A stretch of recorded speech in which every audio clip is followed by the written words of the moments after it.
আসন্ন বিধানসভা নির্বাচনের ৪৫ নম্বর চাঁচল কেন্দ্রের তৃণমূল প্রার্থী প্রসূন বন্দ্যোপাধ্যায় শনিবার বর্ণাঢ্য মিছিলে সামিল হয়ে মনোনয়নপত্র জমা দিলেন।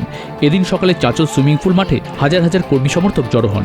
সেখান থেকে ঢাক ঢোলের তালে একটি বিশাল শোভাযাত্রা তরলতলা ও নেতাজি মোড় হয়ে মহকুমা শাসক দপ্তরে পৌঁছায়। মনোনয়ন জমা দিয়ে প্রসূনবাবু রাজ্য সরকারের উন্নয়নের খতিয়ান তুলে ধরেন এবং জয়ের ব্যাপারে ১০০% আত্মবিশ্বাস প্রকাশ করেন।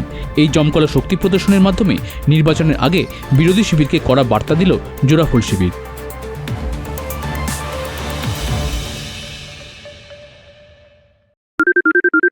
সোনাক্ষী, মশলা কোথায়?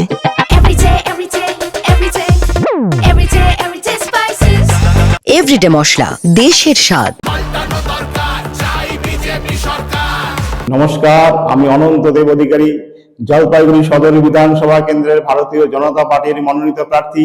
আমাকে আপনারা দুহাত তুলে আশীর্বাদ করুন, আমার উপর ভরসা রাখুন। আমি কথা দিচ্ছি, জলপাইগুড়ির সার্বিক উন্নয়নে কখনো কম্প্রোমাইজ করব না এবং আপনাদের পাশে সদা সর্বদা পাশে থাকবো।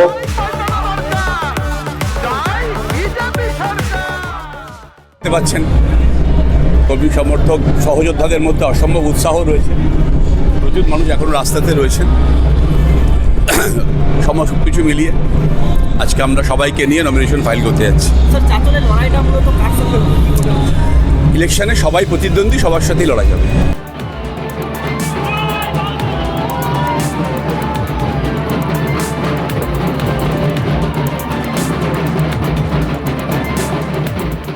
চাঁচল থেকে মুর্তুজ আলমের রিপোর্ট, উত্তরবঙ্গ সংবাদ।